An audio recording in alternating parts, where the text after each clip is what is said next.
El aparato respiratorio es el sistema mediante el cual los seres humanos podemos llevar aire a nuestros pulmones, proceso que resulta indispensable para la existencia, ya que mediante este proceso podemos intercambiar oxígeno del ambiente por el dióxido de carbono que se produce como desecho de nuestro metabolismo, aportando de esta manera los nutrientes y el oxígeno necesario a todas las células de nuestro cuerpo y desechando lo que ya no necesitamos. Es de esta manera que regulamos muchos de los procesos internos del cuerpo que pueden llevarse a cabo y regularse. De la misma manera, el sistema respiratorio es el encargado y principal responsable de nuestra voz, el mecanismo social más importante que tiene el hombre como especie de comunidad, sin olvidar además el importante papel que tiene en la homeostasis del cuerpo, específicamente en el equilibrio ácido-base, siendo este sistema un importante competidor de rápida respuesta a todos los cambios que ocurren en nuestro medio interno y que nos permite mantenernos vivos. Es por ello que desde hace miles de años, casi al mismo tiempo que la medicina, surge el interés por la exploración de tan importante aparato, pues sin importar los muchos avances tecnológicos que la historia ha brindado a la medicina y que ha permitido tener enormes avances en el diagnóstico y tratamiento de diversas enfermedades, la exploración física del tórax siempre será un punto angular en el quehacer del médico, un proceso personal que involucra directamente al médico y al paciente, acercándolos y permitiéndoles a ambos obtener respuesta a los muchos padecimientos respiratorios a los que estamos expuestos. Es por ello que el tener un sistema ordenado en la exploración, sistémico y sistemático, permite a los médicos de todo el mundo hacer una adecuada exploración del tórax, permitiendo así la integración de algunos síndromes pleuropulmonares. Buenos días, nosotros somos el equipo K y hoy queremos presentarles el video Exploración del tórax. Después de esta breve introducción, podemos ver desde el ángulo más cercano la importancia del aparato respiratorio, su relación con muchos de los procesos que ocurren en nosotros. Es por ello que conocerlo, estudiarlo y explorarlo resulta importante en el médico en formación. Este video tiene la finalidad de explicar y ejemplificar el examen físico de tórax con la finalidad de ayudar a aquellos en formación y poder obtener la práctica necesaria en este tema que tan necesario es en la consulta diaria. Para este fin hemos dividido el video en 3 secciones. La primera abarca las generalidades más importantes que se deben conocer acerca del aparato respiratorio, su anatomía y un poco de su fisiología. De esta manera, conociendo su funcionamiento y estructura, podremos entender algunas de las alteraciones que se presentan en algunos síndromes que pueden ser integrados durante la exploración. En un segundo momento hablaremos acerca de las divisiones que podemos ver en el tórax, una guía universal para que el clínico y el estudiante de medicina puedan basar la posterior exploración y que nos serán de mucha ayuda cuando se intente integrar algún síndrome así como sus características. Finalmente, hablaremos acerca de cómo llevar a cabo la exploración del tórax, los momentos y etapas en las que ésta debe realizarse, así como los criterios que todos debemos reportar acerca de esta exploración. Para ello, narraremos de forma concisa lo que el explorador debe revisar en cada etapa y ejemplificaremos mediante un video la técnica que se debe aplicar, esperando que esta combinación explique de manera satisfactoria el proceso de la exploración física. Para comenzar, definiremos lo que es el aparato respiratorio, el cual es un grupo de órganos que trabajan en conjunto para ayudar al organismo a obtener el oxígeno que necesita del medio ambiente y expulsar mediante un intercambio gaseoso el dióxido de carbono que se ha producido como producto de desecho. Para fines generales, podemos decir que el aparato respiratorio está conformado por nariz, boca, faringe, laringe, tráquea y los pulmones, donde se encuentran los bronquios, bronquiolos y los alveolos. Todos estos órganos se encuentran bien protegidos por varias estructuras, óseas y musculares, entre las que se encuentran los músculos accesorios y la caja torácica, conformada por las vértebras cervicales, torácicas, costillas, esternón, clavículas y escápulas, formando una caja ósea capaz de recibir fuertes impactos, brindando protección a los pulmones y a las estructuras contenidas en ellos. Los músculos accesorios, a su vez, ayudan a llevar a cabo los movimientos respiratorios y son diafragma, recto del abdomen, esternocleidomastoideo, escalenos, serratos anteriores e intercostales. Sin duda, este recubrimiento es asombroso y solo lo podemos encontrar en otras dos regiones del cuerpo, la cabeza y la pelvis.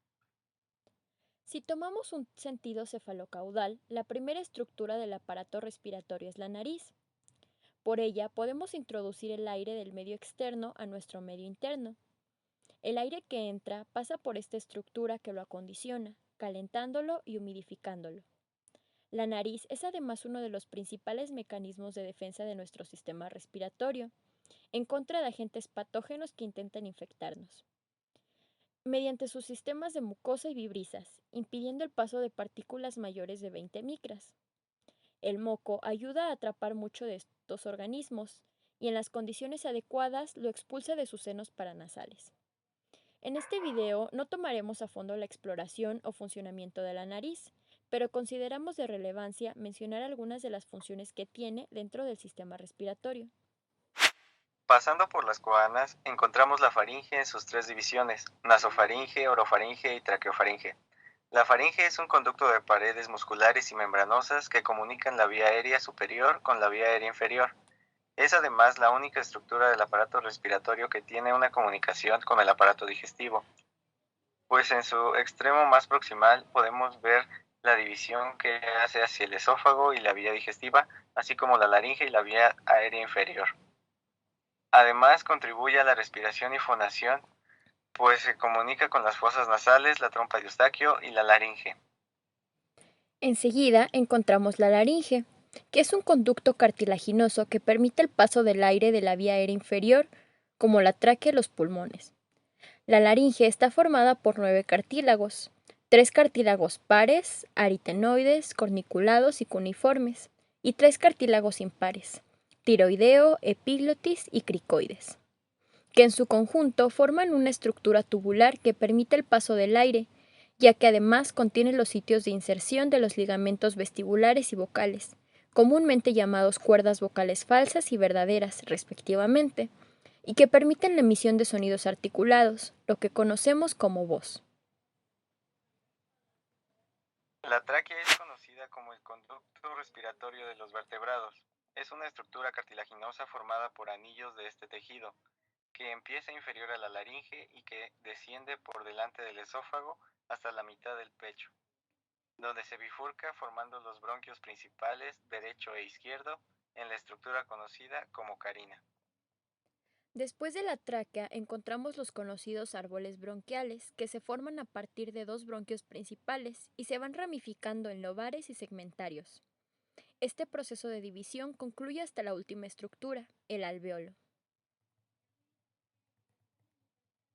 El alvéolo es el sitio donde se hace el intercambio gaseoso de oxígeno por dióxido de carbono. Hablamos de cavidades semicirculares en las que el capilar sanguíneo que transporta el dióxido de carbono hace contacto con el oxígeno que ha entrado y permite la difusión de estos dos elementos a través del capilar, permitiendo así el intercambio gaseoso. Finalmente, los pulmones. Estos son órganos de tejido elástico en forma de pirámide, que les permite inflarse y desinflarse de acuerdo al movimiento del aire sin perder su forma. Tienen una estructura esponjosa y están cubiertos por una capa submucosa llamada pleura, que es una membrana cerosa de origen mesodérmico que recubre el parénquima pulmonar, así como el mediastino y el diafragma. La pleura es la encargada de proteger y amortiguar a los pulmones. Además, secreta una cantidad pequeña de líquido lubricante que permite el movimiento suave de los pulmones dentro de la cavidad torácica durante la respiración. Esta es de forma general la anatomía pulmonar. Podemos decir a grandes rasgos que la fisiología detrás de la respiración se resume en la ley de Boyle, la cual estipula que la presión de un gas es inversamente proporcional al volumen, siempre y cuando la temperatura se mantenga constante. Es así que para inspirar, las presiones pleurales y alveolares descienden por debajo de 760 milímetros de mercurio, que es el valor normal de la presión atmosférica, lo que hace que el aire vaya de un sitio de mayor presión, que es el medio externo, a uno de menor presión, que es el pulmón. De forma inversa, podríamos explicar la expiración. Ahora que hemos revisado de forma general la anatomía y fisiología, comprendemos el gran mecanismo que hay detrás de cada respiración. Con ello también dilucidamos la importancia de su correcta exploración física. En la exploración de tórax se debe seguir ciertos lineamientos o, de forma más concisa, líneas y regiones que han sido estandarizadas y que nos permiten la fácil localización de las estructuras anatómicas, así como para trazar una ruta dentro de la exploración que sea fácil de recordar a todo explorador y que nos permita extraer la mayor cantidad de información útil para la integración de los síndromes pleuropulmonares. A continuación, haremos un repaso de todas las líneas y áreas definidas, explicando su localización y extensión en las caras anterior, lateral y posterior del tórax, para finalmente hablar de las etapas de la exploración torácica. En la cara anterior del tórax encontramos las líneas medio-esternal, ubicada en la parte media del esternón, desde la fosa yugular hasta el apéndice sifoides, paraesternal, que va desde los bordes esternales derecho e izquierdo, y la medioclavicular, a partir de la mitad de la distancia entre las articulaciones esternoclavicular y acrónico-clavicular. En la cara lateral correspondiente al hueco axilar podemos encontrar 3 líneas de referencia. La primera, la línea axilar anterior, baja verticalmente a partir del punto en el que el borde inferior del músculo pectoral mayor forma un ángulo con la pared lateral del tórax con el brazo horizontal. La segunda, la línea axilar media, es una vertical descendente que parte del vértice de la axila. Y la tercera, la línea axilar posterior, desciende verticalmente desde el borde inferior del músculo gran dorsal con el brazo en posición horizontal. En una ubicación del tórax posterior encontramos las líneas posteriores. Línea vertebral, vertical que sigue el trayecto de la apófisis, que es piso de las vértebras torácicas y cervicales. Líneas escapulares pasan por el borde interno de cada una de las escápulas, derecha e izquierda. Línea escápulo-espinal. Esta es horizontal a las espinas de las escápulas, señala el cruce de la tercera vértebra dorsal y constituye el punto de referencia del origen de las fisuras pulmonares. Línea infraescapular, horizontal que pasa inferior a la escápula y pasa entre la séptima y octava apófisis espinosas dorsales. Línea duodécima dorsal, es el límite inferior del tórax, es una horizontal a nivel de las duodécimas costillas derecha e izquierda. Ahora que hemos revisado las líneas de referencia en el tórax, podemos hablar de las regiones que delimitan estas líneas, por lo cual debemos mantener en mente todas las líneas que hemos revisado en cada una de las caras anterior, lateral y medio. En la parte anterior del tórax podemos encontrar las siguientes regiones. Número 1. Región supraescapular, limitada por la clavícula, borde superior del músculo trapecio y posterior del esternocleidomastoideo. Corresponde al vértice del pulmón, el cual sobresale de la clavícula de 2 a 4 centímetros. 2. Región supraesternal, arriba limitada por la horquilla esternal y borde anterior de ambos músculos esternocleidomastoideos. 3. Región infraclavicular, borde inferior de la clavícula, superior de la tercera costilla, línea medioesternal y axilar anterior. 4. Región mamaria. Se encuentra la inserción de la glándula mamaria y comprende la región infraclavicular y por debajo por una línea horizontal a la altura de la sexta costilla. En la cara lateral del tórax y recordando las líneas antes mencionadas podemos encontrar las regiones como la primera, la región axilar, que está limitada por las líneas axilares anteriores y posteriores. El límite superior es el hueco axilar y el inferior la sexta costilla. La segunda, la región infraaxilar, desde el límite inferior de la región axilar y el borde que hacen las costillas falsas. En la región posterior, tras trazar nuestras líneas de referencia, podemos encontrar las regiones. La región supraescapular, que está limitada por la columna dorsal, la espina de la escápula y el borde superior del hombro. La escapular se proyecta sobre la escápula. Esta región es de poca importancia porque es casi imposible realizar algún tipo de exploración física. La región escápulo-vertebral entre el borde interno de la escápula y de la tercera a la séptima apófisis espinosa de la columna dorsal, y la región infraescapular entre la horizontal que pasa por el ángulo de ambas escápulas y la línea duodécima dorsal.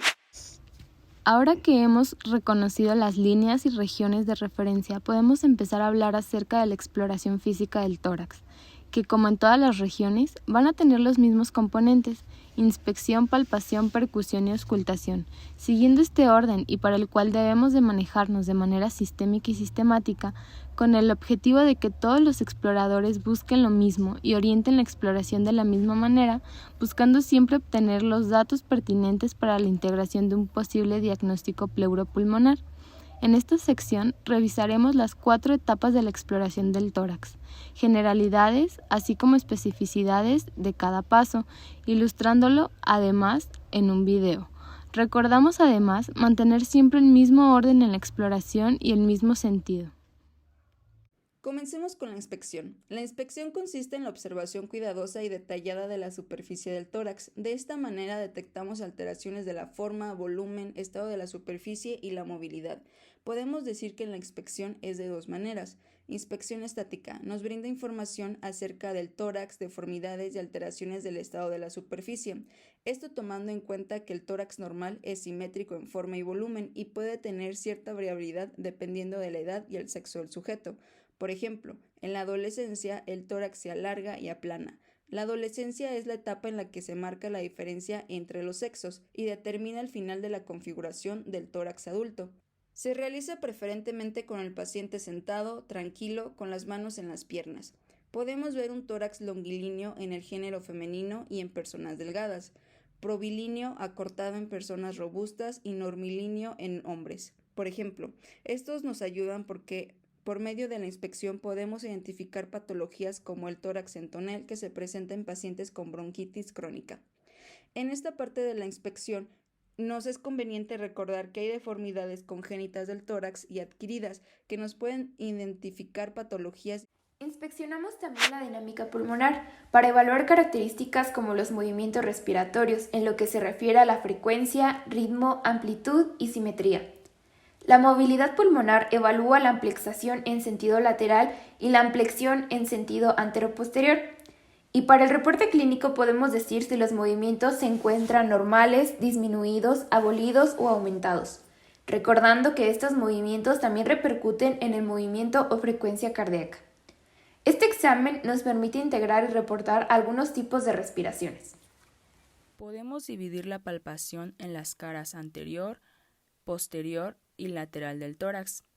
En el tórax anterior debemos explorar las regiones supraclavicular, supraesternal, infraclavicular y mamaria, con los pacientes sentados, con las manos en las rodillas, tranquilos y descubiertos, respetando siempre el pudor del paciente. Debemos además tratar de identificar el choque de la punta del corazón que corresponde al latido cardíaco emitido por la silueta cardíaca al momento de contraerse. En la región infraclavicular se deben palpar las vibraciones vocales cuando le pedimos al paciente decir el número 33. 33. En el tórax posterior exploramos principalmente las vibraciones vocales o la transmisión de la voz, ya que el tórax forma parte del sistema de resonancia de la voz y se puede detectar desde el cuello hasta las bases pulmonares. Los sonidos emitidos resuenan y pueden traducirse como vibraciones. La exploración se hace de manera bilateral y comparativa, colocando los dedos en las diferentes regiones anatómicas y pidiéndole al paciente que diga el número 33 cada vez que colocamos nuestra mano en una región diferente, sintiendo la vibración del sonido en los dedos medio e índice. 33. Para conocer el orden de exploración podemos guiarnos por este diafragma. En el tórax lateral exploramos la región axilar e infraaxilar con movimientos suaves que no molesten al paciente y permiten el movimiento normal del tórax. En esta área también es importante palpar las vibraciones vocales y pedimos al paciente que diga el número 33 nuevamente. Esta prueba se reporta de acuerdo a si las vibraciones son normales, están disminuidas o están aumentadas.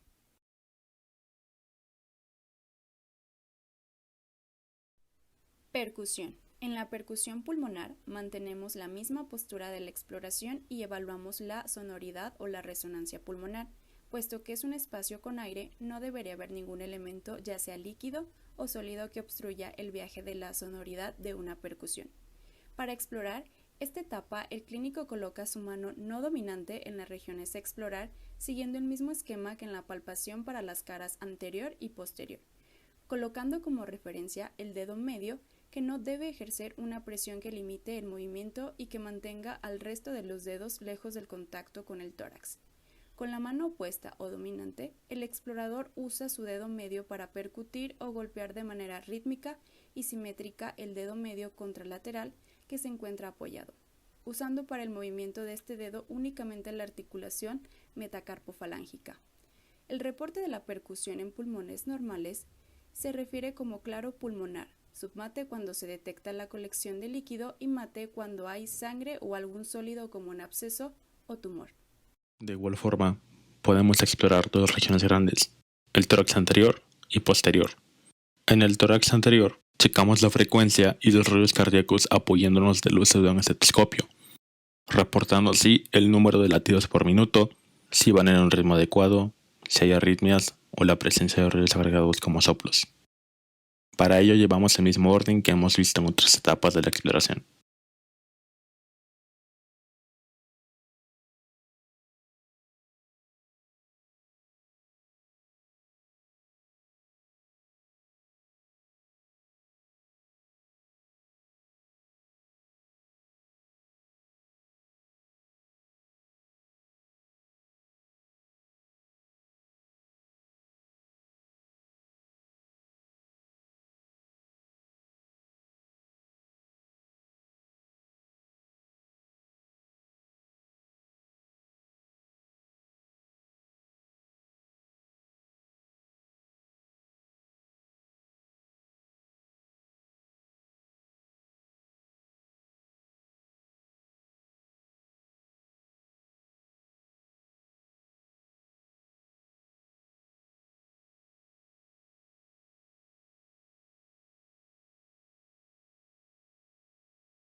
En el tórax posterior, con el paciente en la misma posición de la exploración, revisamos la presencia de los ruidos respiratorios. Si estos son normales, o pueden tener algún cambio debido a la presencia de cuerpos extraños como secreciones o alteraciones en el calibre de los bronquios. En presencia de secreciones, habitualmente encontramos estertores, que pueden estar dados por secreciones a nivel bronquial conocidos como estertores bronquiales, y pueden estar dados por una disminución del calibre de la vía aérea que se traduce como sibilancias, o por presencia de secreciones en alvéolos o generaciones más pequeñas de las vías respiratorias, y se traduciría como estertores crepitantes, lo que emula el sonido de frote del cabello entre las manos.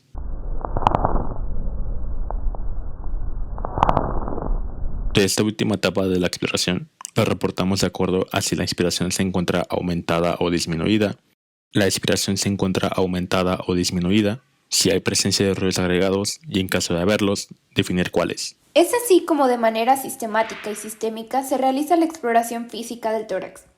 A lo largo de las 3 secciones de este video hemos revisado la anatomía, fisiología, regiones y exploración del tórax.